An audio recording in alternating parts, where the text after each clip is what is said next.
Ladies and gentlemen, it's time for... It's the Real Jonathan Smith Show on Indy Sports Ticket, 1430 AM and 99.5 HD2. What's going on? It's the Real Jonathan Smith Show here on Indy Sports Ticket. Hope you had a great weekend. Indiana, big win over Nebraska. Colts with an ugly win over the Miami Dolphins to improve to 4-3 on the season. Another ugly win for the Colts, but a win is a win is a win. The Colts are now over 500. They've won 4 out of their last 5 games. Really ugly, but hey, man, like I said, a win is a win is a win. And look, the Colts have a real opportunity on Sunday. Texans lost, they're 5-2. The Colts have an opportunity to go down to Houston, a team that they played, really close to start the year, lost 29-27 in week 1. They have an opportunity to head down to Houston, win that game, and be tied for the division lead. And who would have thought that we'd be there at 8 weeks? Who thought that we'd be here right now, 4-3 with, a decent chance to potentially make the playoffs at almost the halfway mark?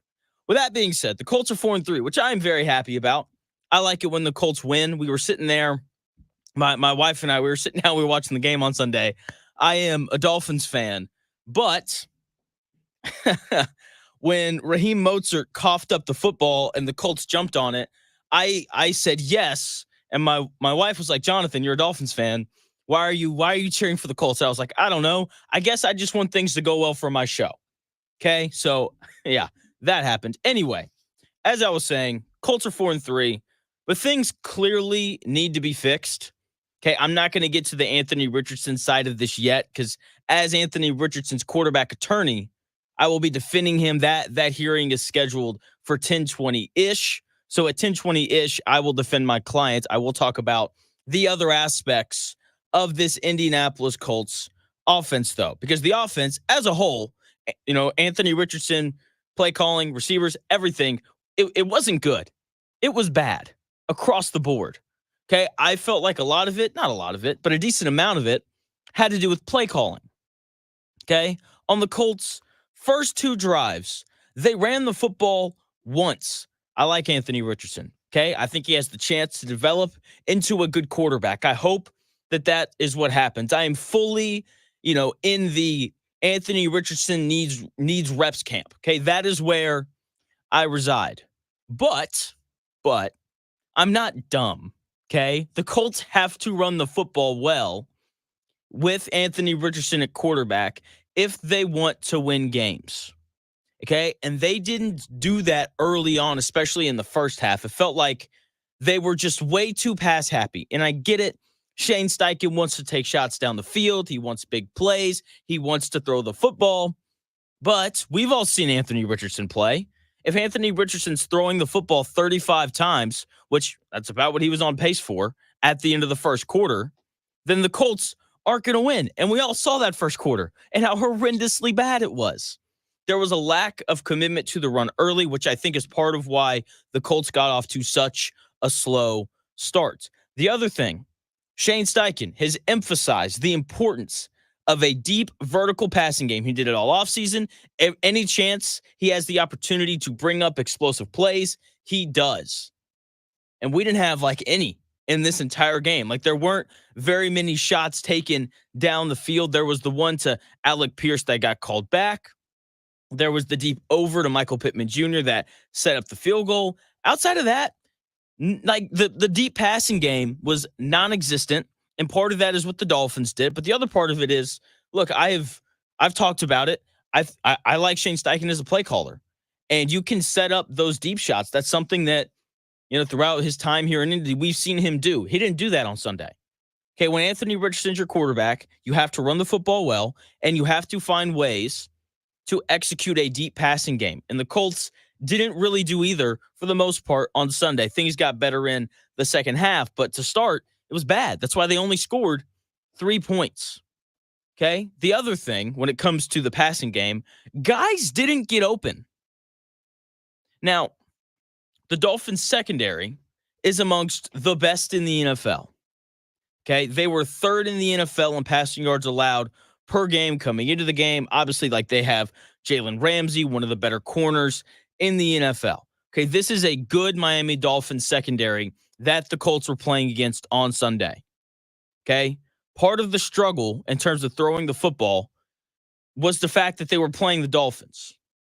Okay, so I want to make sure I give Miami credit. The thing, though, that's bothersome is that guys just weren't open. Like Pittman had a couple of drops with the defender, on his back. Downs had one as well. Like, guys just weren't getting open. And part of that is receivers not being able to create separation. The other part of it was play calling. And Shane Steichen, who, say what you want about him, one of my favorite things about him is he refuses to throw players under the bus. He took the blame yesterday for receivers not getting open. Oh, like I said, I got to do better. I got to put him in better positions. I mean, you go back, I'm going to watch the tape, but there wasn't a lot of stuff open, to be honest, when I was out there watching it. So that's on me. I got to be better. Shane Steichen there saying he's got to be better in terms of the play calling. Because, look, play calling is an important part of football games. It is. Like you can scheme players open and do those different sorts of things. And Shane Steichen didn't do that at all. He didn't do that at all yesterday. So I agree with him on that part. No one got open. Part of that is Shane Steichen's play calling. The other part is receivers not creating separation. Both have to be better, or the Colts will not survive this incredibly tough part of the schedule that's coming up. Okay, the offense did enough to win. Not saying that they played well, right? But that is ultimately what matters. But they have got to be better going forward, because this Colts defense isn't going to hold the Texans to 10 points on Sunday. And they aren't going to hold the Vikings to 10 points or the Bills or maybe the Jets, because the Jets are awful. But over this next month, the Colts have 4 tough opponents that aren't only going to score 10 points. With that being said, the Colts won yesterday because of their defense. With that being said, it does feel like this Colts defense is about to get exposed, as I just mentioned that they've got the Texans, Vikings, and Bills coming up in their next 3 games. But like I said, the defense is why they won yesterday. And the issues that the Colts have on defense still haven't been fixed. I've been talking about it a lot over these past couple weeks. Who you play against is incredibly important. I said that last week, no matter what the Colts defense did against the Dolphins, my opinion wouldn't change on them. And it didn't.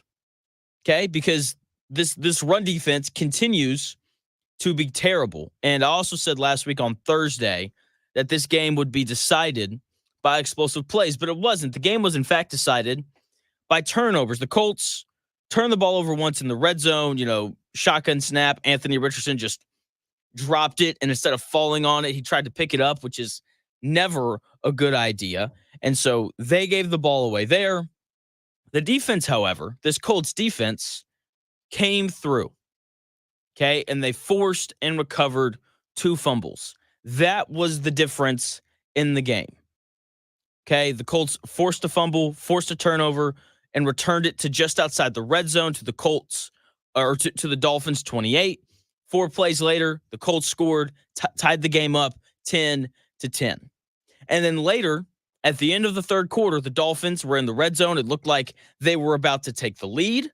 But Zaire Franklin, a guy that I've been incredibly hard on this entire year, he comes in, he strips Alec Ingold of the football. Colts force another fumble, get on top of it, and then keep the Dolphins off the scoreboard. No field goal, no touchdown, just a nice, good old-fashioned turnover. And those 2 turnovers, that's a 14-point swing right there. Once again, the Colts defense was not good, okay? But they continue to turn teams over. And that's a large part of why the Colts are 4-3. The Colts have forced 11 turnovers this year, which is tied for the 7th most in the NFL. Look, forcing 11 turnovers in 7 games, that is impressive. Okay, the defense has struggled mightily again and again this year. But their ability to force turnovers has bailed them out multiple times, and it's a large part of why the Colts have found ways to win these ugly football games. Okay, and that ability to turn teams over is why they won again yesterday. Okay, with that being said, the defense was not good. The Dolphins picked up just under 5 yards a carry. They were at 4.7, and they ran for 188 yards. I do not understand, and I will never understand how you allow teams with a backup quarterback to run the football like this. Like, everyone knew that when Tim Boyle came in, that the Dolphins weren't going to throw the football unless they absolutely had to. And Gus Bradley just didn't realize that. Okay, the Dolphins didn't want to throw the ball with Tyler Huntley in the game. Now, maybe I'm being a bit too harsh on the defense and the way that they defended the run, because it's hard to load the box and just kind of leave Tyreek Hill and Jalen Waddle to do their thing, defended one-on-one on the outside. Okay, so maybe that probably played a decent-sized role in why the Colts struggled to stop the run. It seemed like there was a commitment to limiting Tyreek Hill and Jalen Waddle, which they did. Either way, this run defense has to be fixed, because this coming Sunday, the Colts have to play the Texans. And if Joe Mixon runs for 160 yards again, there's no way the Colts are going to win that game. This run defense has got to be better. Okay, and that starts with Gus Bradley getting rid of the Gus Bradley two-play rule. And you're probably saying, Jonathan, what is the Gus Bradley two-play rule? The Dolphins' success on the ground made me realize something. And so I would like to introduce the Gus Bradley two-play rule. It takes Gus Bradley 2 plays at a minimum on every drive to realize that he's playing against a backup quarterback. The number of drives for the Colts defense where the Dolphins would start their own drive with 2 big runs, right? It'd be like an 8-yard run and then a 10-yard run. And then all of a sudden, Gus Bradley would be like, wait, we're playing Tyler Huntley or Tim Boyle. The Dolphins probably don't want to throw the ball. So the Dolphins would start their drive off with these 2 great runs, and then they wouldn't pick up another yard because Gus Bradley would be like, yeah, we should probably commit another defender in the box to stopping the run, because we're playing Tim Boyle and Tyler freaking Huntley. Right? Like the number of times that happened on a possession, it was so frustrating. Right? Like, I'm sitting there, and I'm sure my lovely wife got really annoyed with me, because I'd look at her and I'd be like, they're going to run the ball twice for like 18 yards here, and then they won't pick up another yard. And that consistently happened. It is amazing to me that it takes Gus Bradley 2 plays every drive to remember that he's playing against a backup quarterback and that the opposing team doesn't want to throw the ball. It's amazing to me. From here on out, that rule will be known as the Gus Bradley 2-play rule. On the bright side of things, because there were some bright spots, this Colts secondary played well. Tyreek Hill and Jalen Waddle are 2 of the most explosive receivers in the NFL. I don't care who's playing quarterback. It's hard to defend those guys. Okay, Tyreek Hill and Jalen Waddle combined for 2 catches for 19 yards. They were only targeted 3 times combined. Okay, the defense did a great job of keeping those 2 wildly explosive players in check. Okay, because those are 2 guys in Hill and Waddle who can beat you by themselves, and the Colts didn't allow that to happen. Okay, maybe that's why they gave up so much in the run game, is because they were just overly committed to Tyreek Hill and Jalen Waddle and keeping those guys in check. That was the most impressive part of the Colts win yesterday. The secondary played incredibly well. Okay, they didn't give up any explosive plays in the passing game, and they defended those 2 dynamic receivers really well. Here is Indianapolis Colts head coach Shane Steichen after the game talking about how they were able to slow down Tyreek Hill and Jalen Waddle. Staying on top of those guys. That's the biggest key. Again, credit to Gus and the defense, for not allowing the big explosives to those guys, because those guys are explosive as they get. So great job by our defense today. Shane Steichen right there talking about how the Colts limited Tyreek Hill and Jalen Waddle. Offensively, the Colts ran the football well. Say what you want about Anthony Richardson in the passing game. He greatly helps this run game. A lot of guys were involved. Anthony Richardson ran it well. I liked seeing him slide. It was great. Seems like he's learning. That's a good thing. I love Tyler Goodson. He's explosive. Like, it's very rare to watch a professional athlete in any sport and just tell that there's just a different gear. Like, his speed just jumps off the screen when he has the football. That's been clear these last 2 weeks. Colts averaged over 4 yards a carry. They ran the ball well late when they needed to. Trey Sermon had a drive all on his own where he was just running dudes over. I thought that, he only had 8 carries. Like Tyler Goodson was the featured back this week, but the carries that Trey Sermon got, he was good. So the Colts' ability to run the football is a large part of why they won. The player of the game, though, Grant Stewart, a guy that I got to be honest, I didn't even know existed before this game. He was everywhere, and you couldn't miss him because of his big poofy hair. He had 19 tackles. 11 of them were solo. EJ Speed, buddy, take your time with that injury, EJ. We don't need you. Take all the time you need. Take the rest of the year off because this Grant Stewart dude is awesome. He's fast. He's physical. Okay, he reads things quickly. Like you don't have 19 tackles if you aren't reading and reacting faster than everyone else on the defense. Stewart needs to be on the field a lot more. Dude was great on Sunday, and Colts head coach Shane Steichen took notice. Here's Shane Steichen talking about Grant Stewart. Yeah, it's great. Shout out to him. Obviously, going and having EJ down this game, he stepped up big time. Shea Goose stepped up, but he made a whole bunch of plays. I don't know how many tackles he ended up with, but he's a guy that just shows up every day to work and works his tail off, and he got his opportunity today and made the most of it. So it was awesome to see him. That was Shane Steichen right there talking about backup linebacker Grant Stewart, who had 19 tackles. And just watching him play, he reminded me a lot of one of my teammates in college named Daniel Colasanto. Daniel Colasanto was a couple years older than me. He was a walk-on. He worked so freaking hard, like just played harder than everyone else and did all the extra work. And he was a great teammate. And he ended up on scholarship, was our starting second baseman by the time he left because he just worked himself into a good baseball player. And it's easy to like guys like that. And Grant Stewart falls in that category. Okay, just a backup who had an opportunity and he showed up and he balled out. I hope he keeps playing. I hope that even when EJ Speed comes back, that they rotate Grant Stewart in because he seems like he's a stud. Okay. And look, guys who work hard like that and take advantage of those opportunities tend to be tough. And you can never have enough tough guys on your football team. Colts 4-3.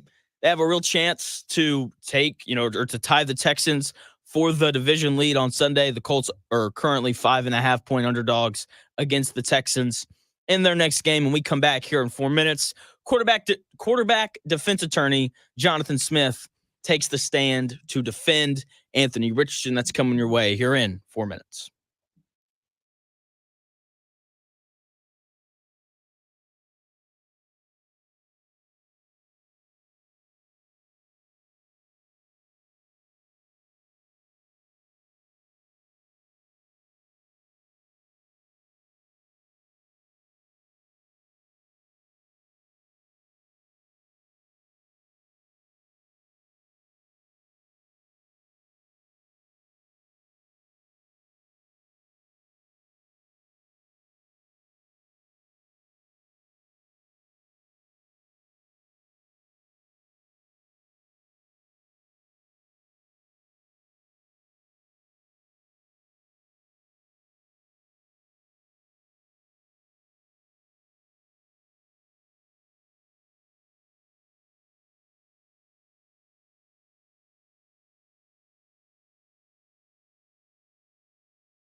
The best takes, stories, and entertainment. It's The Real Jonathan Smith Show on Indy Sports Ticket, 1430 AM and 99.5 HD2. What's going on? The Real Jonathan Smith Show here on Indy Sports Ticket. The Colts, big win yesterday over the Miami Dolphins, 16-10. Indiana thumped Nebraska, 56-7. Great weekend of football in the great state of Indiana, but as it is just, it's a tradition. This is only the second time I've done it, but it's going to become one. Every time that Anthony Richardson plays football, I get a phone call. They say, Jonathan, we need the best quarterback attorney in the United States to defend Anthony Richardson. So that is what I'm going to do, plain and simple. Anthony Richardson yesterday, while leading the Colts to the win, some fans are unsatisfied by his performance. And as the best quarterback defense attorney in the country, it's my job to defend this man. And I must be honest, he was terrible in the first half. He started 1 of 7 with a red zone fumble that cost the Colts points. And that was just the first quarter, 1 of 7 and a bad fumble. Not a great way to start the game. And like I said, you can't defend how terrible he was in the first half. He was 4 of 13 for 61 yards. Half of those yards came off of one pass to Michael Pittman Jr. that set up a field goal right before halftime. Okay, now before I lay out my case, we must remember that this Miami Dolphins defense was 3rd in passing yards allowed per game coming into it. They limited Trevor Lawrence to 162 passing yards. They limited Josh Allen to 139 passing yards. Okay, and they limited Jacoby Brissett to 160 passing yards. This is one of the best pass defenses in the NFL. Okay, and so let's keep that in mind. Let's also keep in mind that, Anthony Richardson wasn't the worst quarterback on Sunday. You could argue it was C.J. Stroud. You could argue it was Brock Purdy. Patrick Mahomes didn't play very well for the Chiefs either. So maybe it was just a Sunday that every quarterback was destined to not play well. But anyway, back to Anthony Richardson. He started, once again, 1 of 7, bad red zone fumble, 4 for 13 for 61 yards in the first half, 33 of those yards coming off of that deep route to Michael Pittman Jr. that set up a field goal. And that was a big play, right? Because it allowed the Colts to score before halftime, cut the lead from 10-0 to 10-3. That was a big deal. That was the only good thing that my client, Anthony Richardson, did in the first half. Okay? Sure, he ran the ball a little bit. We saw he has this new ability. He has the ability to slide, right? Which, complements his superpower running abilities very well. I do believe, though, that 33-yard completion to Michael Pittman Jr. got him to relax. I think that calmed him down. I think that allowed him to settle in. Once again, Dolphins, one of the best pass defenses in the NFL. 3rd in passing yards per game allowed going into that game.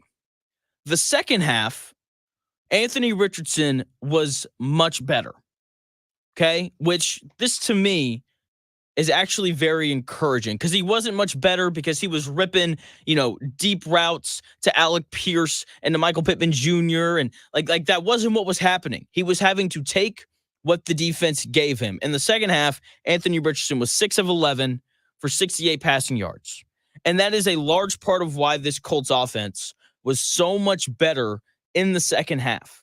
Okay, Anthony Richardson took what he was given, and the Colts ran the ball incredibly well, which Anthony Richardson played a major role in. Anthony Richardson led the Colts in rushing on Sunday. He had 14 carries for 56 yards. That is 4 yards a carry. Okay? Yes, Anthony Richardson in that first half struggled mightily to throw the football. He did, but one of the best parts about having Anthony Richardson is that he is more than just a thrower of the football. His ability to run is an asset. He worked his way out of multiple sacks where he broke tackles. He had the one where Jalen Ramsey was all over him and he slipped away, was able to run and pick up a first down. He can do things like that, which helped the Colts move the football. Whether you like Anthony Richardson or not, I think we all enjoyed watching him slide, watching him work to avoid hits when he needed to.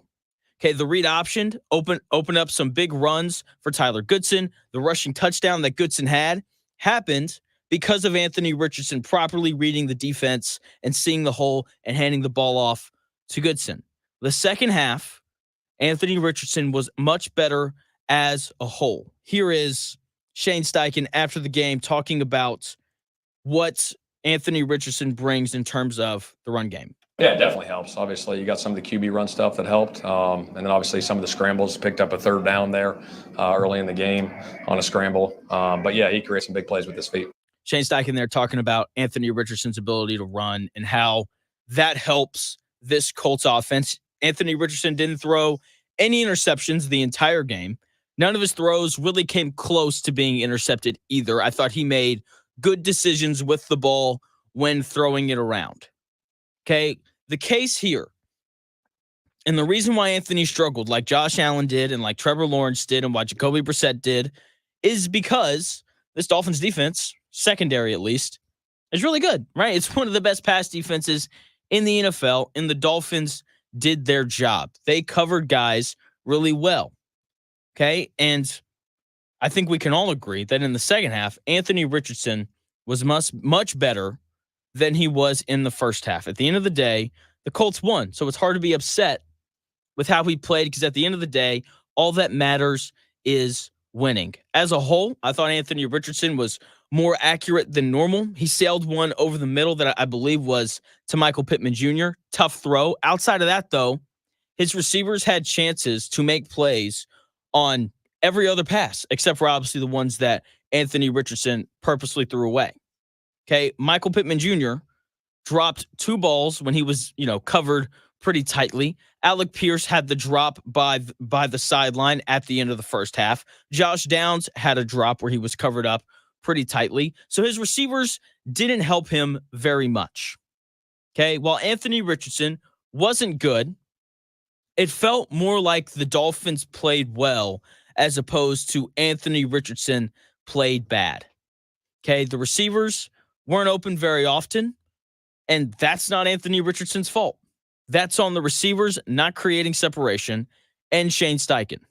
While Anthony Richardson started terribly, as I said at the beginning, there is no defending how bad he was to start the game. I was getting texts at halftime like, hey, man, are you ready to sell your Anthony Richardson stock? And I was like, no, I think I'm going to hold on to it. And he rallied in the second half. He was so much better. His legs played a huge role in the Colts win. That has to be factored into the equation, right? And he made enough throws, obviously. Okay, Anthony Richardson accounted for 65% of the Colts offense when you look at the yards. Okay, he played good enough to win, right? He came out, he had a rough start in the first half. Maybe it's because he hasn't played in 2.5 weeks. Okay, I was not impressed, but I didn't think he played horrendously bad because that second half was so much better. Hopefully, he can build off of his second half performance and be great against the Texans because that's what the Colts are going to need from him, right? And hopefully, this Houston Texans defense continues to be banged up. They gave up a bunch of points to the Packers despite Jordan Love throwing 2 interceptions.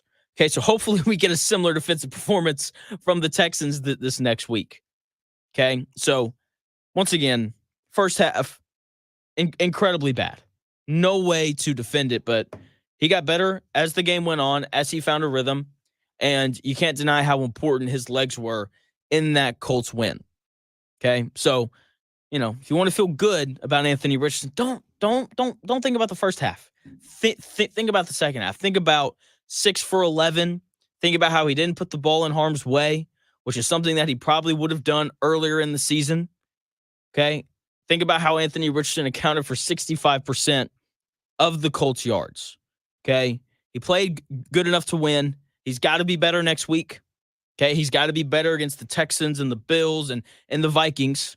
Right, 3 of their next 4 opponents for the Colts to have a chance. But hopefully he can build off of this second half where I thought he played well. He didn't force the ball, and he just took what the defense gave him. Okay, that is a big development for him. And once again, you can't ignore what he did with his legs. When we come back here in about 4 minutes, we got to talk about a team that did more than, being just good enough to win, because that's really what the Colts were yesterday, right? The defense forced just enough turnovers. Anthony Richardson completed just enough passes. They picked up just enough yards on the ground, and it was an ugly win. But the Indiana Hoosiers, it was an ugly win because they just bashed Nebraska's face in for 3 hours. That's why it was ugly. Okay, the Indiana Hoosiers, that is a good, legitimate football team. I'm talking about them when we come back in 4 minutes. 11 o'clock, I've got a new segment that I'm going to go into, true takes and mistakes. Can't wait to do that. But when we come back here in 4 minutes, Indiana football is officially legit.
Unadulterated sports talk with unfiltered takes. It's the real Jonathan Smith Show on Indy Sports Ticket, 1430 AM and 99.5 HD2. What's going on? It's the real Jonathan Smith Show here on Indy Sports Ticket. Hope you had a nice weekend. Thanks for tuning in. No matter how you're tuning in, we always appreciate that.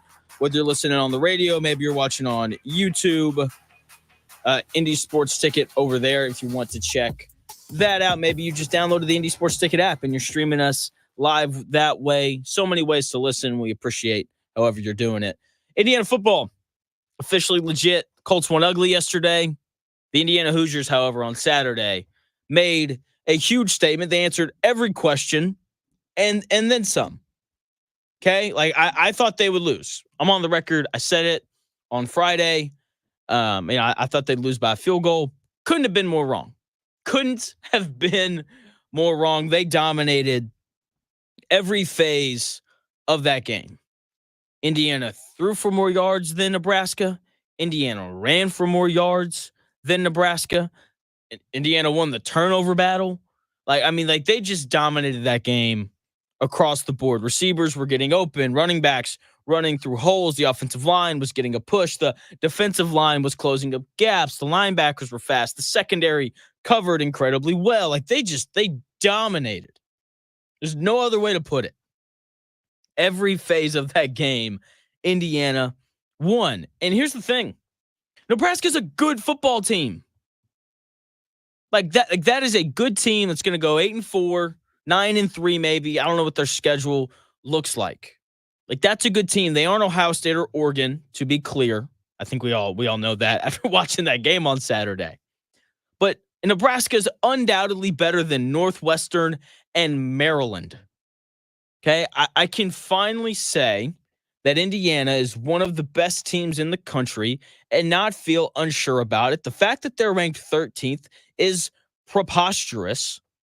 Okay, they're the best team in the state. They are better than Notre Dame. The fact that Notre Dame is ranked in front of Indiana with a loss to Northern Illinois is ridiculous.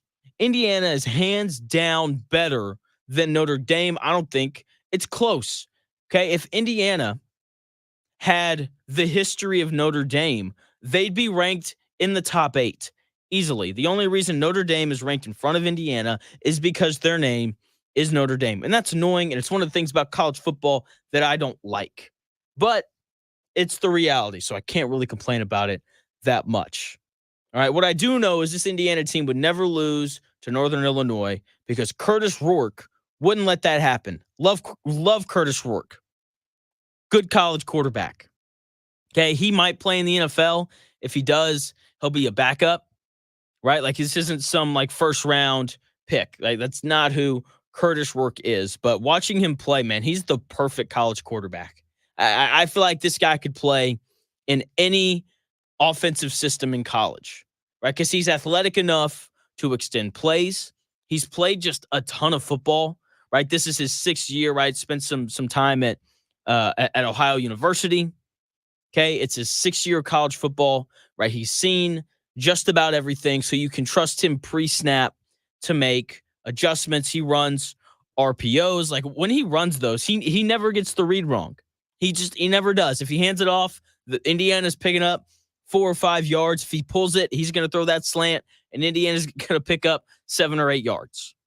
Okay, he runs those RPOs so well. He's accurate, and most importantly, he makes good decisions. He is a really good player, Curtis Rourke is. He's thrown for almost 2,000 yards this year. He's thrown 15 touchdowns to 3 interceptions, all 3 coming against Maryland, a game in which Indiana stomped Maryland. Okay, Curtis Rourke's completing 75% of his passes on the year. He is why this Indiana team is so good. Okay, you're not starting 7-0 in college football unless you have a good quarterback.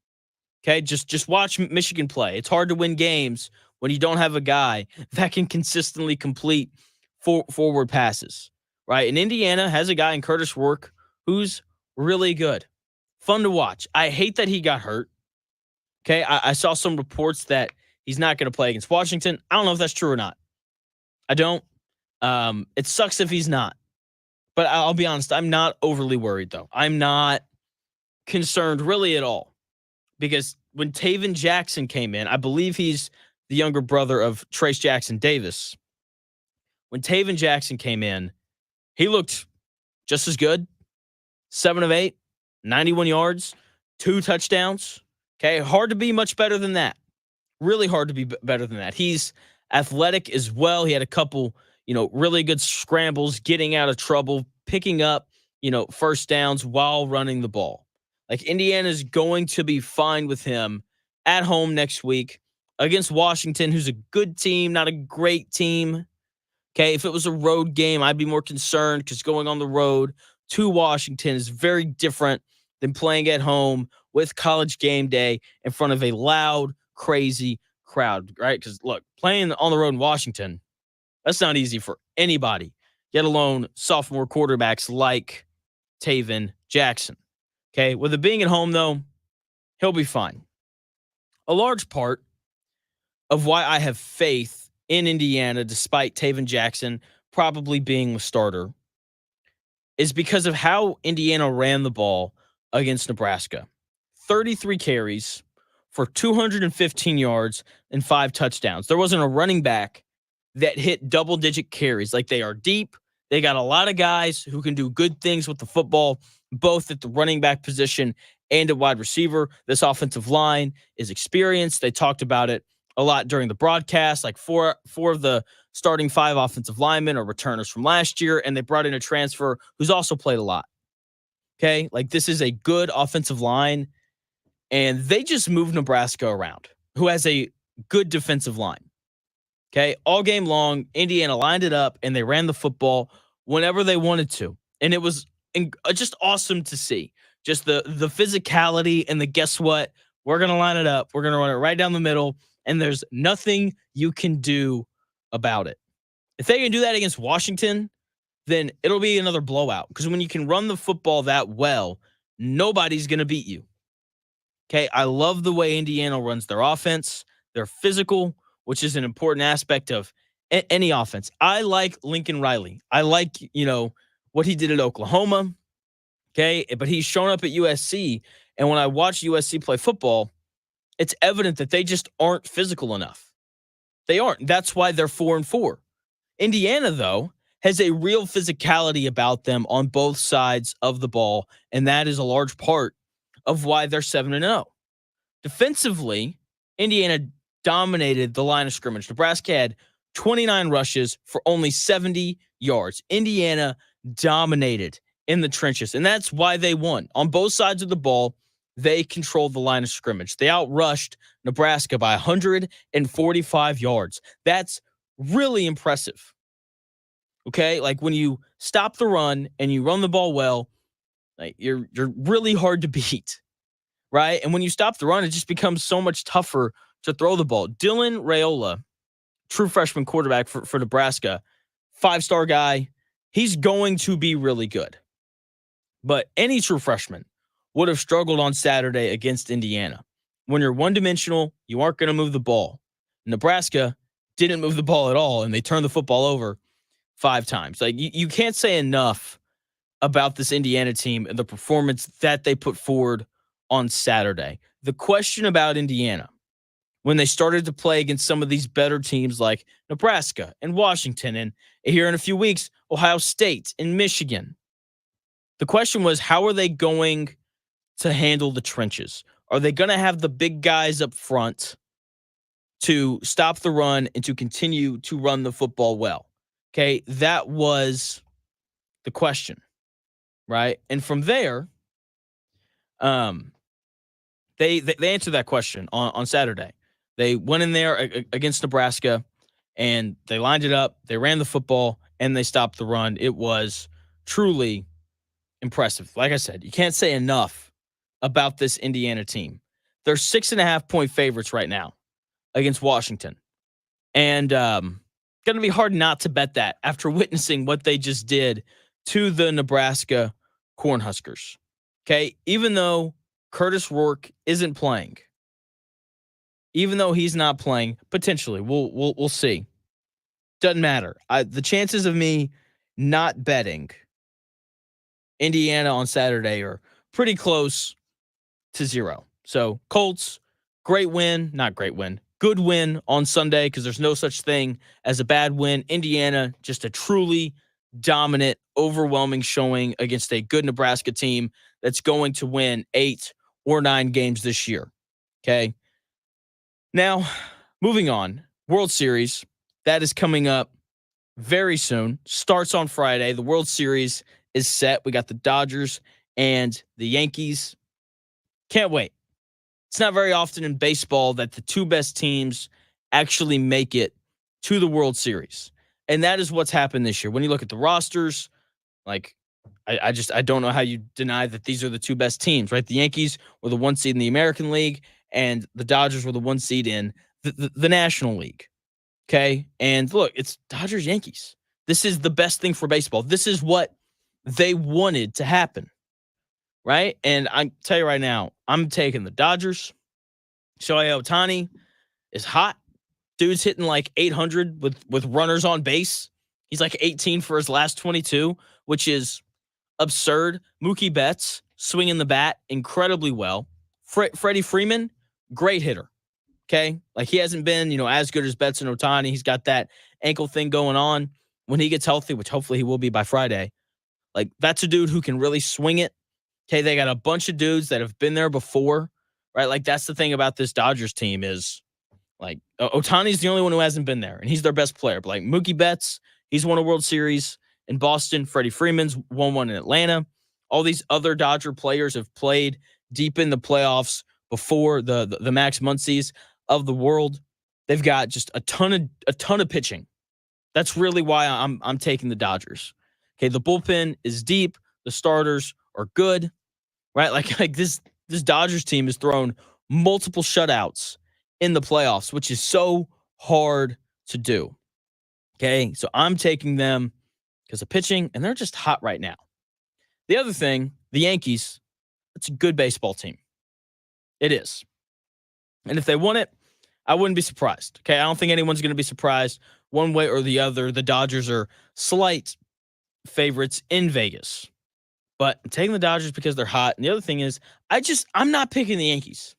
I refuse to pick the Yankees. There's a quote from Doug Stanhope. I hope I said his name right. Where he says, quote, rooting for the Yankees is like going to a casino and cheering for the house. And that's exactly right. Like you couldn't be more right about that. To be fair, rooting for the Dodgers, not much better, but it's still better. Give me the Dodgers in 6. Let's go with that. Okay. They're more likable and they're just better.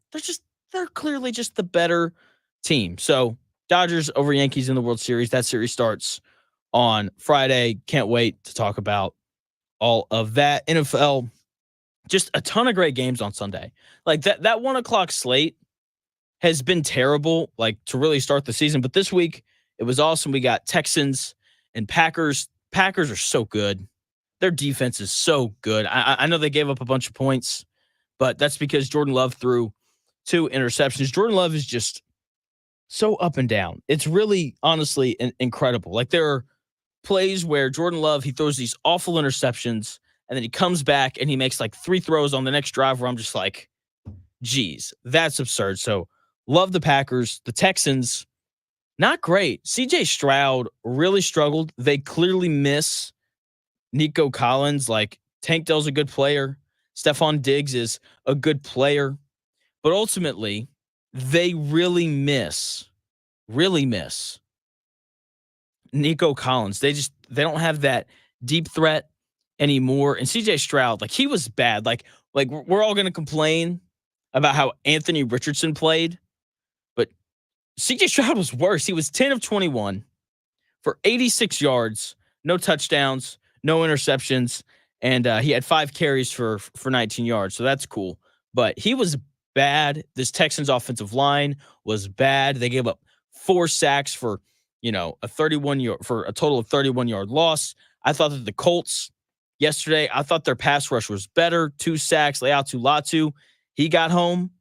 Okay. And then I don't remember who had the other sack, but it felt like they were consistently in the backfield, knocking around either Tim Boyle or Tyler Huntley.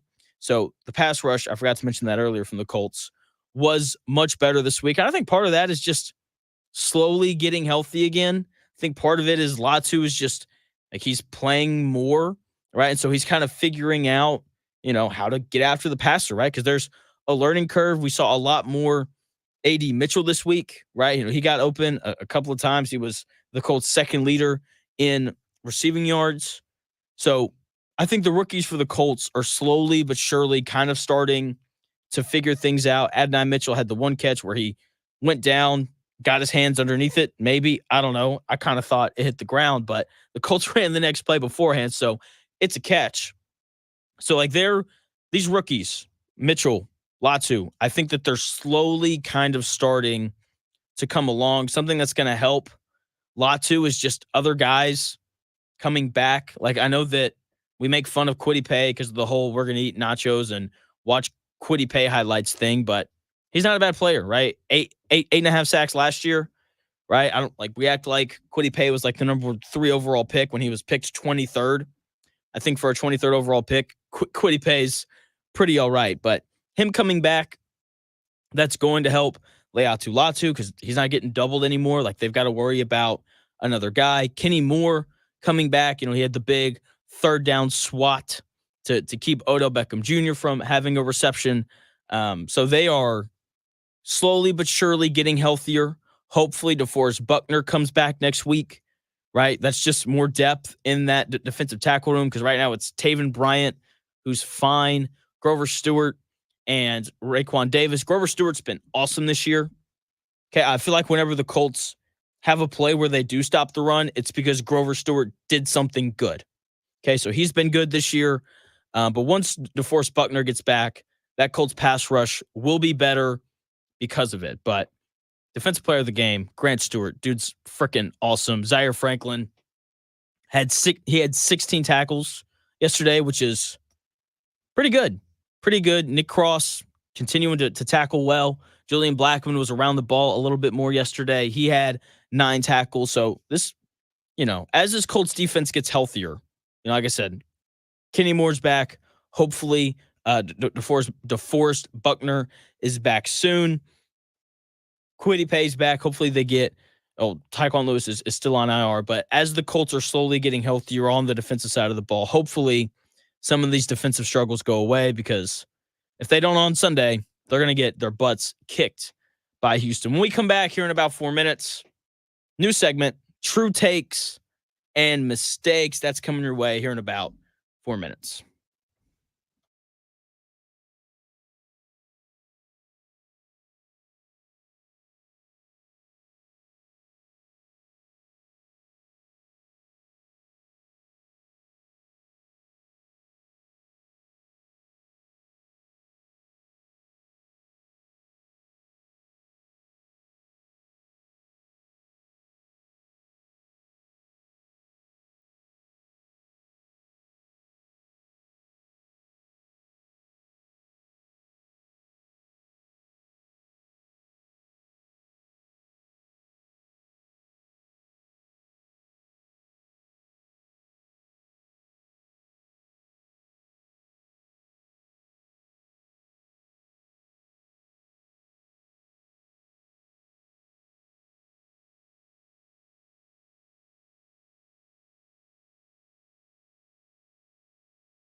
Ladies and gentlemen, it's time for... It's the Real Jonathan Smith Show on Indy Sports Ticket, 1430 AM and 99.5 HD2. What's going on? It's the Real Jonathan Smith Show here on Indy Sports Ticket. I hope you had a great weekend. I hope you watched a lot of football. I hope you enjoyed every second of it because we only get so many weeks of football. So you should enjoy every single one. Colts win big time. Indiana crushes Nebraska. They're hosting game day on Saturday, which is incredible. I might have to make the drive down. Actually, I can't make the drive down. Gosh dang it. Having friends is great. I love my friends. Friends are awesome. But sometimes they get in the way of my college football watching. So it's fine. It'll be okay. Anyway, Indiana is hosting game day in Bloomington. Should be quite the thing to see. And when I woke up this morning, I was so excited for today's show. I have a new segment that we're going to start doing every Monday. I make a lot of predictions on this show. I'm throwing out takes left and right. And something that I don't appreciate is when radio hosts, podcast people, when they make a take or a claim or they predict something and they're right or wrong and they don't go back to it. I don't want to be that guy. Okay? So that's why all of my preseason NFL predictions, they've all been written down. Okay? They're on a sheet of paper behind me. Right? So I want to start tracking where I'm right and where I'm wrong. So we have a new segment. We're calling it True Takes and Mistakes. Okay? So either the take is true or it's a mistake. I was wrong, and we're split pretty down the middle this week. So, true take number one, the Colts won and covered. I want the truth. You can't handle the truth. You can't handle the truth sometimes, okay? Like, there are times where I say things, and people get upset, and then I end up being right, and it's a great feeling, and people don't like it, but that's okay. But this is a take, the Colts winning and covering, that I think a lot of people appreciated. Hopefully, you bet it. Okay, the Colts -3 felt like free money from the jump because, let's just be honest, it's fun to bet on bad quarterbacks. Tyler Huntley, not a good quarterback. Oh, but Jonathan, he was a Pro Bowler. Yeah, sure. The year he was a Pro Bowler, he threw more interceptions than he did touchdowns. Okay, so let's just be kind of clear on that. But it's fun to bet against bad quarterbacks, and that's essentially what we did. Miami Dolphins on the road against a Colts team that has done a good job slowing down offenses that don't have good quarterbacks. And we saw that again from the Colts on Sunday, only giving up 10 points, winning 16-10. The Colts won and covered. That was a true take. Something I got wrong about the Colts game is I said that this Colts-Dolphins game would be about explosive plays, and it was not. It's a made-up tale. It's a total fabrication. It never happened. This one was invented by a writer. Not this time. It never happened. It never happened. It didn't. The Colts and Dolphins game was not about explosive plays. It ended up being about turnovers. The Colts and their ability to force 2 fumbles and recover both of them is the main reason why the Colts won that game. The first fumble that they forced and recovered, they returned it back to the Dolphins 28. 4 plays later, the Indianapolis Colts punch it in. They score a touchdown. It was beautiful. It was great, right? And that allowed the Colts to tie the game up at 10-10 in the third quarter. Then at the end of the third quarter, the Dolphins moving the football down the field. They're running it well. Tyler Huntley actually completed a couple of passes. They probably went to Jonnu Smith because that was the only guy who it seemed like it seemed like the Dolphins threw it to on Sunday. Right? And they're in the red zone. They're about to score. They turn around. They hand it off to Alec Ingold. And Zaire Franklin, a guy that I've been hard on this year, comes in, rips the football free. Colts get on top of it. Big turnover that prevents the Dolphins from getting points. I said that the Colts-Dolphins game would be decided by explosive plays. I was wrong. There really weren't that many. Right? There was the deep over to Michael Pittman Jr., and that was really it. That was like the only play that went for over 20 yards in the game from either team. So, yeah, it's like the game was about turnovers, not big explosive plays. I was wrong. On Friday, I unveiled a new segment called the Kirk Cousins Bet of the Week. If you missed Friday's show, Kirk Cousins made this statement where he said, walk in your trap, take over your trap, right? Talking about winning games on the road. So every Friday from here on out, I am giving you a road underdog money line bet to take. This past week, it was the Lions beating the Vikings on the road, and we got that one right. I want the truth. You can't handle the truth. Hopefully, this is another truth that you can handle. Hopefully, you made a little bit of money off of it. Plus money right there, right? Taking the Lions on the road. What a game. I don't know if you watched it or not, but I mean, it was incredible. The Vikings come out. I'm sitting there and I'm like, geez, what an awful bet. Like, that was absolutely terrible. I'm feeling really bad, really dumb, to be quite honest. But Ben Johnson eventually figured out that blitzing, wreaking havoc Vikings defense where they're just blitzing from everywhere. Ben Johnson eventually figured it out, got Amon-Ra St. Brown very involved in the offense. Jahmyr Gibbs had a couple big explosive plays. David Montgomery got hurt, came back in. He was really good. They are now going with, they're known as Sonic and Knuckles now, which is just an incredible nickname. Love that for that 1-2 punch down there in Detroit. Yes, that pun was intended. Punch, Knuckles, get it. Anyway, Lions on the road beating a good Vikings team, giving them their first loss of the season. Fantastic game. Hopefully you watched it. That was one of the better games during the 1 o'clock slate. I got something wrong, though, on Saturday about the Colorado Buffaloes Deion Sanders team. It's a made-up tale. It's a total fabrication. It never happened. This one was invented by a writer. Not this time. It never happened. It never happened. I said that Colorado was going to be bad. That was my expectation. Deion Sanders, a lot of noise, a lot of great things or not great things happened in the offseason.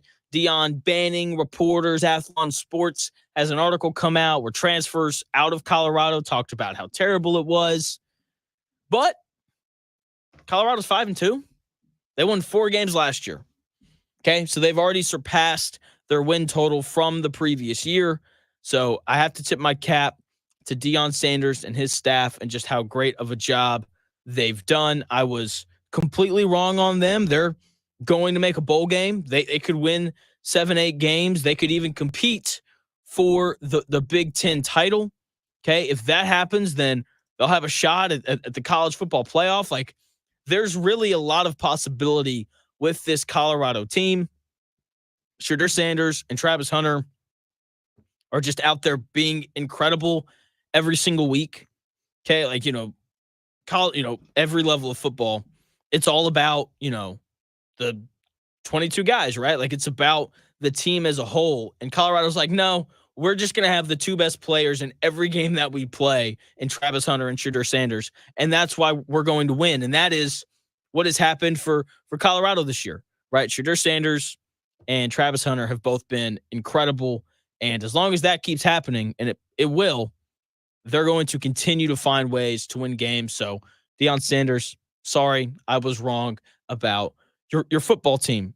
Something else I got right in the world of college football has to do with the Texas Longhorns. I want the truth. You can't handle the truth. Longhorn fans and Longhorn believers couldn't handle this truth. I said on my show, I don't know if I said it on Dan's show or if I told him off the air, the Dan Dockett show, by the way, today from noon to 3. I just told him straight up. I was like, I don't think Texas is the best team in the country. In fact, I did a Funless Friday, another great segment that I do on Fridays that you should listen to anyway.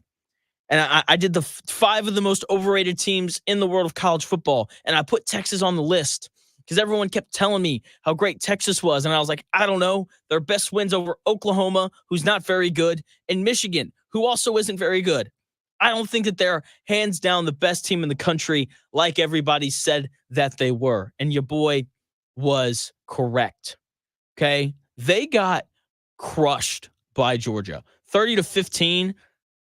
Look, Georgia won by 2 possessions there, but that doesn't indicate how big of a blowout this was. Okay, and here's the thing. Carson Beck didn't play very well either. This was just old school Georgia, Kirby Smart being like, you know what? You just aren't gonna score. Steve Sarkisian, the golden boy of college football. Oh, look at Coach Sark. He's bringing Texas back. Watch out for Texas. Texas is back. Hook 'em horns. All that crap. And Kirby Smart's like, nah, man. We got some dogs over here. And they went into Austin, beat the crap out of them so bad fans were throwing stuff on the field. Side note, that was ridiculous. The fact that they overturned a call because these students threw stuff on the field is ridiculous. That cannot happen again. The referees who did that need to be fired. They shouldn't ref another game in the SEC. They probably shouldn't ref another game in college football, to be blunt about it. Okay, like they've now, I'm not going to do the whole Kirby Smart thing, but he made a great point where he was like, they have now set a precedent that if you throw stuff on the field, referees will overturn the call. That cannot happen. And hopefully the SEC gets this right. I know that they're fining Texas $250,000 for people throwing stuff on the field, but what really should have happened is they should have been penalized. I thought Aaron Torres, who comes on the Dan Dockett show from time to time, he had a great tweet where he was like, if home fans throw stuff on the field, then the home team the 2 flags should be thrown. There should be a delay of game penalty and an unsportsmanlike conduct penalty equaling up to 20 total yards. I think that's a great idea from Aaron Torres. But yeah, that was an issue. Back to true takes and mistakes. Another thing that I got wrong. It's a made-up tale. It's a total fabrication. It never happened. This one was invented by a writer. Not this time. It never happened. It never happened. I said that Nebraska was going to beat Indiana. And that didn't come close to happening. False. It was a complete fabrication. That game was brutal. Absolutely brutal. Like I said, I thought Nebraska would beat Indiana. Matt Rule, great coach, won at Baylor, won at Temple. Okay, went off to the NFL, got fired, came back to college. Now he's at Nebraska. He's the guy for Nebraska. It's one of the toughest jobs in the country because I just don't know where you go get players from. But I like Matt Rule. I've seen him win a lot of games at the college level, not so much at Carolina. And I just kind of thought this is a guy that I've seen win before. I'm going to trust him, and I should have trusted Kurt Cignetti because they blew the doors off of Nebraska. I got that one completely and totally wrong. Like, that is the most wrong I've been about anything. Because, as we all know, Indiana put it on them 56-7. Last one here. And thankfully, we're ending this on a positive note. I want the truth. You can't handle the truth. I said on Friday, or maybe it was Thursday, whenever it happened, that Davante Adams wouldn't fix any of the issues that the Jets had because Davante Adams is not an edge rusher and Davante Adams is not an offensive tackle. They got crushed by the Pittsburgh Steelers last night. The Steelers scored 37 points. Most that they've scored this year by a lot. They ran the football at will. Russell Wilson got off to a rough start, started, 2 of 8, got it going though in the second half, much like our guy, Anthony Richardson. He got better as the game went on. Davante Adams fixes none of the issues for the Jets. Last year, the Jets were 4-3 at this point in the year with Zach Wilson as their head coach or as their starting quarterback. And Robert Saleh, who apparently, he wasn't the issue either. Okay, because once again, the Jets were 4-3 with Zach Wilson at this point last year.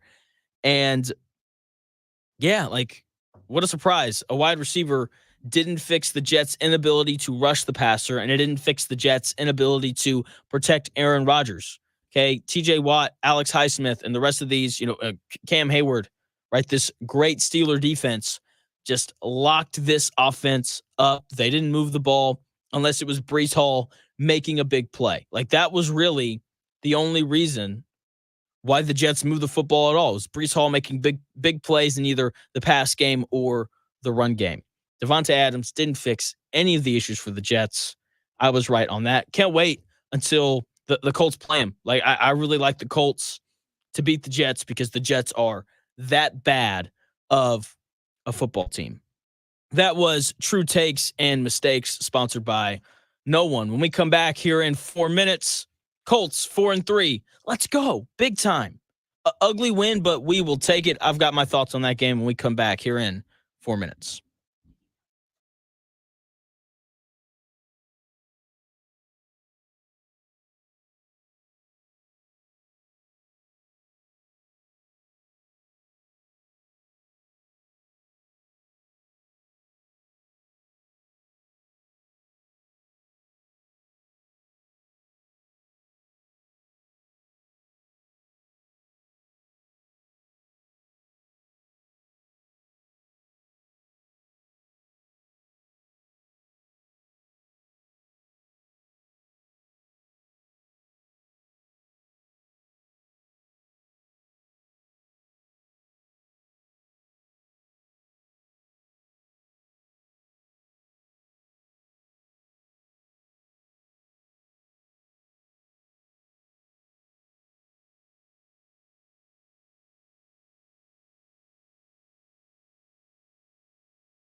More winners, more often. It's the real Jonathan Smith Show on Indy Sports Ticket, 1430 AM and 99.5 HD2. What's going on? It's the real Jonathan Smith Show here on Indy Sports Ticket. Hope you're having a nice week. Big win for the Colts on Sunday, 4-3. They've now won 4 out of their last 5. Was the win pretty? No, not by any stretch of the imagination, but a win is a win is a win, baby. Big game Sunday. Colts taking on the Houston Texans for, whoever wins is, I believe, going to sit atop the, AFC South division. I don't really know how that works because obviously they'll be split in head-to-head, but that's beside the point. Even though they're 4-3 and they have a chance to potentially grab the division lead, there are clearly things that need to be fixed, okay? As Anthony Richardson's quarterback attorney, I will be defending him, not during this segment. I'm going to defend him at around 11:40. That's when that hearing is scheduled for. The offense as a whole, outside of Richardson, was not good. No way around it. It was bad. Okay, some of it had to do with play calling. Wasn't a fan of how Steichen managed that game. It felt like there were going to be issues from the jump when the Colts came out on their first 2 drives and only ran the football once. I like Anthony Richardson. I am fully in the he needs reps to figure out whether or not he's good camp. That is where I reside. I feel like I'm the leader of that camp. But I am not blind to the limitations that Anthony Richardson currently has. You have to, absolutely have to be able to run the football when he's playing quarterback if you want to win.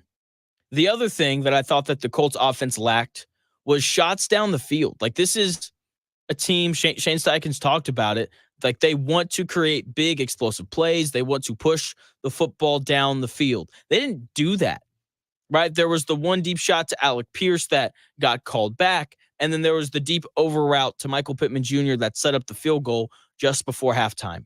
Outside of that, there was no deep passing game, right? And that's one of Anthony Richardson's strengths, and they didn't really use it, right? And the other thing is, like, no one got open. This Dolphins secondary is amongst the best in the NFL. They were 3rd in the NFL in passing yards allowed per game coming into this game on Sunday. So part of the passing struggles, part of why guys didn't get open, has to do with how good of a pass defense the Dolphins have. Okay, but Shane Steichen, being the guy that he is, took the blame for the offensive struggles yesterday. Oh, like I said, I got to do better. I got to put him in better positions. I mean, you go back, I'm going to watch the tape, but there wasn't a lot of stuff open, to be honest, when I was out there watching it. So that's on me. I got to be better. He's right. Guys didn't get open. And part of that is play calling. The other part of that is receivers just not creating separation. Either way, both have to be better going forward, right? Because the Colts have got this really tough part of it's the toughest part of their schedule coming up starting on Sunday. Okay, the offense did enough to win against the Dolphins, who were atrocious offensively this year, the worst offense in the NFL, right? So it's great that the Colts were able to find a way to win. Great, but they have to be better on both sides of the ball when they play the Texans, when they play the Vikings, and when they play the Bills. Those are their next 3 games. Okay, the Colts won yesterday because of their defense. With that being said, this Colts defense feels like it's about to get exposed. That's just what it feels like. They've played a lot of bad offenses here lately, and that's going to change over these next 3 weeks when they play, as I just said, the Texans, Vikings, and Bills. 3 teams more than capable of putting up a whole bunch of points in a hurry. The issues that the Colts have had all year this year have yet to be fixed. Okay, I said last week that this game would be decided by explosive plays. I was wrong. The game was decided by turnovers. So tip of the cap to the defense there. But the run defense, it's still really bad, right? But the turnovers help mask those issues. The Colts turn the ball over once in the red zone, which is never okay. But the defense came through, forced and recovered 2 fumbles. That was the difference in the game, right? The Colts forced the 1 fumble. They scoop it up. They return it back to the Dolphins 28. Colts score 4 plays later. It's 10-10, right? That was at the start of the 3rd quarter. Then towards the end of the 3rd quarter, the Dolphins move the ball down the field. They're in the red zone, about to take the lead. But the Colts forced another fumble and kept the Dolphins out of the end zone, kept them off the scoreboard. Those 2 turnovers were a 14-point swing, Once again, the defense was not good, but they continue to turn teams over, and that's a large part of why the Colts are 4-3. They forced 11 turnovers this year, which is tied for the 7th most in the NFL. The defense has struggled mightily, again this year, but their ability to force turnovers has bailed them out multiple times, and it's allowed the Colts to win some of these ugly games. That happened again yesterday. That is why the Colts won, because they forced 2 turnovers, and the offense only turned the ball over once. With that being said, they struggled. The Dolphins averaged just under 5 yards a carry, and they ran the ball for 188 yards. I do not understand how the Colts continue to allow teams with backup quarterbacks to just line it up and run the football whenever they want. They knew that when Tim Boyle came in after Tyler Huntley went out with the shoulder injury, they knew that when Tim Boyle came in that the Dolphins weren't going to throw it unless they had to. The Dolphins didn't want to throw the ball with Tyler Huntley. Like, seriously, of course they were going to throw it with Tim Boyle. Now, maybe I'm being a little harsh on this defense because it's hard to load the box and just leave Tyreek Hill and Jalen Waddle defended one-on-one on the outside. Like, that's a hard thing to do. It seemed like this Colts defense was committed to not letting Tyreek Hill and Jalen Waddle beat them. Either way, though, this run defense has got to be fixed. Okay, Joe Mixon can't run for 160 yards again next week against the Colts if the Colts want to win. That is a very simple reality, right? And the Dolphins' success on the ground made me realize something. Okay, the Colts defense has a new rule. Actually, I don't know if it's a rule for them, but the Gus Bradley 2-play rule is now a thing. I would like to introduce this. It takes Gus Bradley 2 plays to realize he's playing against a backup quarterback every single drive. The number of drives for the Colts where the Dolphins would start off with 2 big runs, right? They'd have like an 8-yard run and then a 10-yard run. And then all of a sudden, Gus Bradley would be like, wait, we're playing Tyler Huntley. Or wait, we're playing Tim Coyle or whatever his name is. Boyle, Tim Boyle. They don't want to throw the football. And then, like, the Colts wouldn't give up another yard. Like, the number of times that happened was amazing. Like, I don't know, like, why it takes Gus Bradley so long to realize that these teams with backup quarterbacks, whether it's the Packers or the Dolphins, don't want to throw the football. It was the same thing against the Titans. The Titans didn't want to throw the ball with Will Levis in the game. Takes Gus Bradley 2 plays every drive to realize that the quarterback that he's playing against isn't very good and that he should probably commit to stopping the run a little bit more. Okay, the Gus Bradley 2-play rule is officially a thing. On the bright side of things, the Colts secondary played well. Tyreek Hill and Jalen Waddle combined for 2 catches for 19 yards. The defense did a great job of keeping them in check. Those are 2 players who can beat you by themselves, and the Colts didn't allow that to happen. That was the most impressive part of the Colts win yesterday. That's that secondary play. They didn't give up any explosive plays in the passing game. They covered those 2 dynamic receivers really well. Here's Shane Steichen after the game talking about how they were able to keep those guys in check. Staying on top of those guys. That's the biggest key. Again, credit to Gus and the defense, for not allowing the big explosives to those guys, because those guys are explosive as they get. So great job by our defense today. Great job by the defense. Great job by the secondary, the front 7. Got to be better. Has to be better. Offensively, the Colts ran the ball well. A lot of guys were involved. Anthony Richardson, he ran it well. I like to see him getting down. I like to see him sliding. It seems like he's learning slowly but surely.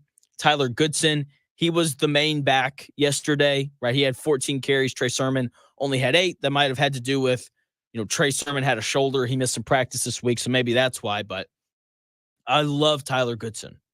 Okay, it's 2 weeks in a row now where I've made some sort of note during the game where, like, it was something about Goodson playing well and being explosive and jumping off the screen. Because whenever he touches the football, he had the long kickoff return last week against the Titans. He had a couple other long runs as well. Same thing in the game yesterday. When he touches the ball, man, I mean, he just jumps off the screen. Like it is incredible. Like he is so incredibly fast and explosive. He's not an every down back because he's kind of small, right? But a good third down back, a guy who can come in and hit a home run from time to time. Like it's been clear these last 2 weeks why the Colts have him on the roster. He played well yesterday. And the Colts as a whole just ran the ball well. They averaged 4 yards a carry late in the game when they needed to run the ball and pick up first downs. They were able to do that. Trey Sermon didn't play all game, and then late they had one drive where they gave him the ball 5 or 6 times, and he was just running through dudes, and it was really fun to watch. They ran the ball very well. That was the bright spot on this Colts offense. Player of the game, though, Grant Stewart. I didn't know who that was before the game started. Chances are you didn't know who Grant Stewart was either. But by the end of the game, I think we all know exactly who that is. That guy was everywhere, and you couldn't miss him, right? He's got, the big poofy hair, and, he had 19 tackles. 19 tackles, 11 of them were solo. He played because EJ Speed, he got hurt. He didn't play at all. And then the Carly's kid, rookie, he got hurt during the game as well. EJ Speed, Carly's, take all the time you need. Take as much time as possible getting back and getting healthy. Don't need him. Okay? Don't take all the time. EJ Speed, if you want to take the rest of the year off, wouldn't mind it. Okay? Take all the time you need, man. This Stewart kid, fast, physical, he reads things quickly as a linebacker. You don't have 19 tackles. 8 more, or I guess it was three more than Franklin. I think Franklin had 16, but once again, 11 of the tackles for Stewart were solo. You don't have that many tackles unless you were reading and reacting faster than everybody else. Stewart needs to be on the field more. Even when EJ Speed comes back, you got to put this Grant Stewart kid out there. He was great on Sunday, and Shane Steichen took notice, just like everyone else who watched that game. Yeah, it's great. Shout out to him. Obviously going and having EJ down this game. He stepped up big time. Shea Goose stepped up, but he made a whole bunch of plays. I don't know how many tackles he ended up with, but he's a guy that just shows up every day to work and works his tail off, and he got his opportunity today and made the most of it, so it was awesome to see him. That was Shane Steichen right there talking about backup linebacker Grant Stewart, who played incredible. He was so good. I had a teammate when I was in college named Daniel Colasanto. He was a couple years older than me, but he was a walk-on who just worked so freaking hard, man. It was great. It was infectious. He was a great leader on our team as well. And he showed up as a walk-on. By the time he was gone, he was on scholarship because he just worked himself relentlessly into a good baseball player. And it's easy to like guys like that. And I think Grant Stewart kind of falls in that category of dudes who just show up and work hard. And when he had an opportunity to show the work that he's put in, he did, I hope he continues to get playing time, because guys who work hard are tough, and you can never have enough tough guys on any football team. Hopefully he plays again next week, because the Colts have to stop Joe Mixon, which they didn't do in week 1 when they played the Texans.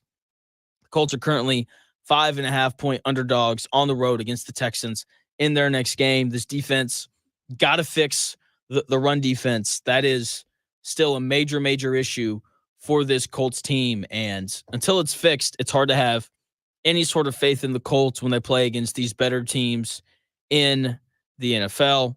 Once again, the bright sides, the Colts' ability to run the ball. Grant Stewart and the secondary they did a great job keeping Jalen Waddle and Tyreek Hill in check. When we come back here in about 4 minutes, quarterback defense attorney Jonathan Smith defends Anthony Richardson, okay, because people are ripping him today, and this has just become some sort of tradition where after Anthony Richardson plays, I get on the show and I'm just like, he wasn't as bad as you all think. Quarterback defense attorney, the case for Anthony Richardson starts here in 4 minutes when we come back from break.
often imitated, never duplicated. It's the real Jonathan Smith Show on Indy Sports Ticket, 1430 AM and 99.5 HD2.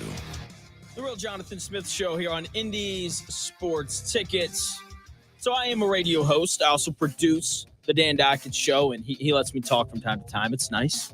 We have good conversations, but I have a part-time job. I am also a quarterback defense attorney, and it's pretty great. So I get calls from quarterbacks across the country. I have to go to Houston later this week to defend C.J. Stroud's horrific play against the Green Bay Packers, 10 of 21 for 86 yards. Not great. I was going to go to San Francisco, but there is no defending Brock Purdy. But once again, as what seems to happen every Monday after the Colts play, I get a phone call asking me to come and defend Anthony Richardson. And as the best quarterback defense attorney in the country, I am the only man for the job when it comes to defending our guy, Anthony Richardson.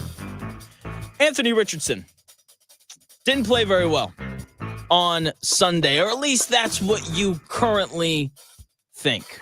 With that being said, there is absolutely no defending how terrible he was in the first half. He was so awful. Just in the first quarter, he started 1 of 7, had a bad red zone fumble where he just dropped the snap, and that play cost the Colts points. That was just the first quarter. Like I said, first half as a whole, absolutely horrendous. He was 4 of 13 for 61 yards. Half of those yards came off of one pass to Michael Pittman Jr. that set up the field goal right before halftime. That was the only good thing that he did in the first half. He was absolutely terrible. 4 of 13 for 61 yards. Started 1 of 7. Turned the football over. Like I said, that first half, horrific. But that deep over route that he hit to Michael Pittman Jr. for 33 yards right before the end of the first half was a big play. Not only because it allowed the Indianapolis Colts to score right before half, right, cut the lead down. Instead of it being 10-0, it was 10-3. Okay, that was the only good thing that Anthony Richardson did in the first half. He ran the ball a little bit, but he was nothing short of awful. Okay, like, once again, there's no defending that first half. But that 33-yard completion to Michael Pittman Jr. got him to relax. I think he really settled in after that. Okay, we have to keep in mind that the Dolphins have one of the best pass defenses in the NFL. They were 3rd in passing yards allowed per game coming into that game yesterday. Josh Allen didn't play very well against them. Trevor Lawrence was bad. Jacoby Brissett was bad. Like, every quarterback that's played against this Dolphins defense has struggled. Okay, and that's exactly what we saw in the first half. We saw a young, inexperienced quarterback not play well against a good defense. Okay, the second half, however, Anthony Richardson was much better. 6 of 11 for 68 yards. And that is a large part of why the Colts offense was so much more productive in the second half. That Anthony Richardson was smart. He didn't force the ball where it didn't need to go. He took his checkdowns. Okay, like, he didn't put the ball in harm's way, right? He took what was there, and the Colts ran the ball, which Anthony Richardson played a major role in. I know that when we talk about Anthony Richardson and we talk about the stats and we talk about how he played, it's oftentimes about how he threw the football. But when you were overall evaluating Anthony Richardson, you have to look at his ability to run the ball as well, because that is an asset that he brings to the table. Anthony Richardson led the Colts in rushing yesterday. He had 14 carries for 56 yards.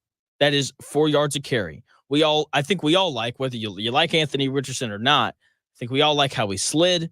He avoided big hits. He's learning. That's a big deal. That's important. Okay, so I like that he got down. That is a new thing we haven't really seen from him. The read option opened up some big runs for Tyler Goodson. Okay, the second half, he was so much better as a whole. Here is Indianapolis Colts head coach Shane Steichen talking about Anthony Richardson's legs and kind of how that helps this Colts offense operate. Yeah, it definitely helps. Obviously, you got some of the QB run stuff that helped. And then obviously some of the scrambles, picked up a third down there early in the game on a scramble. But yeah, he creates some big plays with his feet. His ability to run is just, it's so important. Anthony Richardson was pressured 60% of the time when he dropped back yesterday. That's 3/5. So for every 5 dropbacks that Anthony Richardson had, he was pressured on 3 of them. Yet the Miami Dolphins registered 0 sacks. Say what you want about Joe Flacco, but if it's him back there, there's a lot of sacks for the Miami Dolphins yesterday. So Anthony Richardson's ability to just be an athlete and get out of sticky situations helped the Colts, whether that was escaping the pocket and then throwing the ball away, whatever it was, that played a role in the Colts' ability to win. I thought his decision-making as a whole yesterday was the best that we've seen. Okay, against the Bears and against the Packers, like we saw him put the football in harm's way, right? That's why he's thrown 6 interceptions this season. We didn't see that yesterday. Every decision that he made was good. None of his throws came close to being intercepted. He made good decisions with the football, which is progress. That is a good thing. Once again, the Dolphins have one of the best pass defenses in the NFL. They did their job. That's just the reality of it. The other reality is that Anthony Richardson was much better in the second half than he was in the first, and that is why the Colts won. Okay? The Colts won. It's hard to be upset about how he played considering the Colts won the game. Okay? I thought as a whole, Anthony Richardson was more accurate than normal. He had one pass over the middle that he sailed, I believe it was to Pittman. It may have been to A.D. Mitchell, where he just sailed it deep. Okay, just left it high. Outside of that, every other throw that he made, his receivers had a chance to make a play on. Okay, and his receivers didn't help him out. Once again, the Dolphins did a great job in pass coverage. Okay, this is one of the best pass defenses in the NFL. Guys were absolutely smothered. I played a soundbite earlier, Shane Steichen talking about how nobody was open. Okay, and they weren't. It felt like every guy was absolutely draped in coverage. Okay. Michael Pittman Jr. dropped not 1, but 2 passes when he was covered tightly. You could argue that there should have been pass interference called on both of them. Doesn't matter. My thing is, if you're a professional receiver and the ball hits you in the chest or in the hands, you should probably catch it. Alec Pierce had a bad drop on the sideline. As a professional NFL wide receiver, you should probably catch that. Josh Downs also had a drop. Okay, so while Anthony Richardson wasn't perfect by any stretch of the imagination on Sunday, his receivers did not help him. Okay, and while Anthony Richardson wasn't great, it felt more like the Dolphins played well as opposed to Anthony Richardson played bad. Okay, consistently, the receivers were not open. Okay, and that's not Anthony Richardson's fault at all. That's on the receivers not creating separation. And that's on Shane Steichen for not scheming guys open. Okay? While Anthony Richardson started terribly, there was no defending the first half. There's definitely no defending the first quarter. While Anthony Richardson started terribly, he got better in the second half. And his legs played a huge role in the Colts win. Anthony Richardson accounted for 65% of the Colts yards yesterday. That's impressive. Okay. He played good enough to win. Would it have been good enough to beat the Texans or the Vikings or the Bills, these next 3 games that the Colts have coming up? The answer is no. Most definitely not. But it was good enough yesterday, and hopefully he can build off of this second half performance to be great against the Texans, Vikings, and Bills over these next 3 games. Okay. Speaking of being great, Indiana football, man. Dominated Nebraska 56-7. Just lined it up, ran the ball whenever they wanted, threw it whenever they wanted, turned Nebraska over. It was great. They dominated every phase of that game. And the impressive part of this is they didn't do this against Maryland or Northwestern or Western Illinois. They did this against Nebraska, who's a legitimately good football team that's going to win 8, maybe 9 games this year. Okay. Now, obviously, Nebraska is not Ohio State or Oregon or anybody like that. but Nebraska's definitely better than Northwestern and Maryland. Okay. And, I can finally say that you can finally say as well that Indiana's one of the best teams in the country, and you don't have to feel unsure about it. They're the best team in the state. The fact that they're ranked behind Notre Dame is preposterous.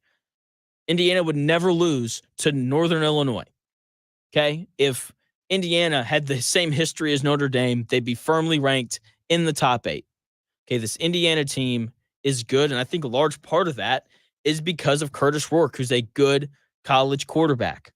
Okay, he's not going to play in the NFL. If he does, he'll be a backup practice squad kind of guy, but Rourke's perfect for any college offense. He's athletic enough to extend plays. He's played just a lot of football. It's his 6th year, so you trust him pre-snap to make adjustments and all these things. He runs every RPO perfectly. Like, he just never makes the wrong read. He's accurate. He makes good decisions. Curtis Rourke is a really good college quarterback. Okay, like, in this year alone, he's thrown for almost 2,000 yards. If he'd finished the game on Saturday, he'd be over 2,000 yards. He's thrown 15 touchdowns, only 3 interceptions, all 3 of those coming against Maryland. Like, he's completing 75% of his passes on the year. Like, he is a large part of why Indiana is so good. Like, it is so difficult to be 7-0 in college football without a good quarterback, and Indiana has one. I hate that he got hurt. I saw some reports that he's not going to play against Washington on Saturday, which sucks, but I'm not overly worried about it, though. Okay, Taven Jackson came in. He looked good. He was 7 of 8 for 91 yards and 2 touchdowns. Hard to be better than that. Like, it really is. He's athletic as well. He had a couple good scrambles. Indiana's going to be fine with Taven Jackson playing quarterback against Washington next week. Okay, if it was a road game at Washington, I'd be a little more concerned because playing on the road in Washington isn't easy for anyone. With it being at home, though, I think he'll be fine. A large part of why I have faith in Taven Jackson is because of how well Indiana ran the football against Nebraska. 33 carries, 215 yards, 5 touchdowns, like 9 different players ran the ball. Not that many, but a lot of different running backs got a touch for Indiana, which is a good thing. This offensive line just pushed Nebraska around the whole game. Okay, they talked about it on the broadcast. It's an extremely experienced group. Okay, they moved Nebraska around, who has a good defensive line all game long. Okay, they just lined it up and they ran the football whenever they wanted to. They averaged 6.5 yards a carry. I mean, they just owned the line of scrimmage on offense. And look, if they can do that against Washington, it won't matter who's playing quarterback. It'll be another blowout.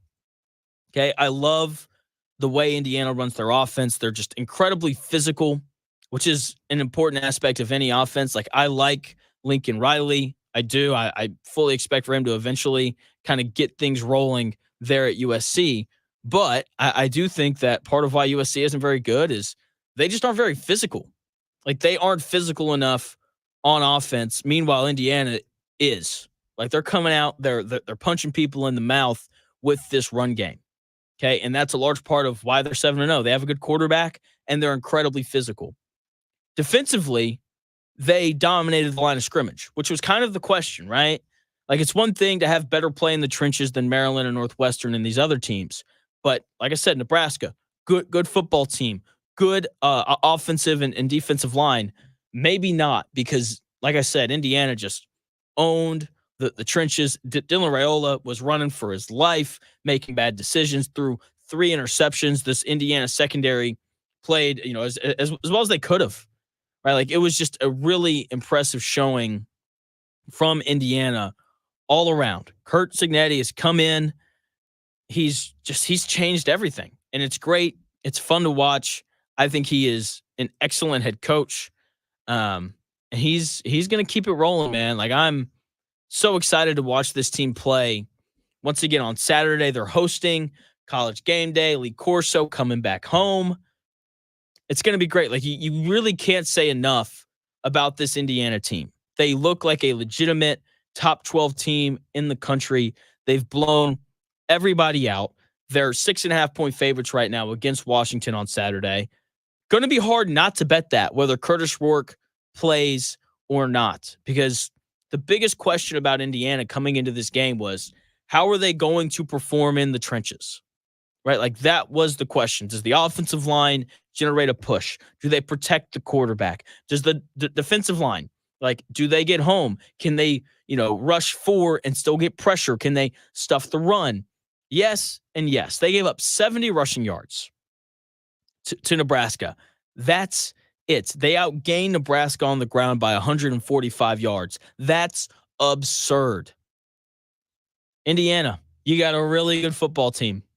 It's fun. I love college football. I'm so glad that Indiana is good. I'm so glad that Kurt Signetti has shown up and backed up everything that he said. Google me. I win.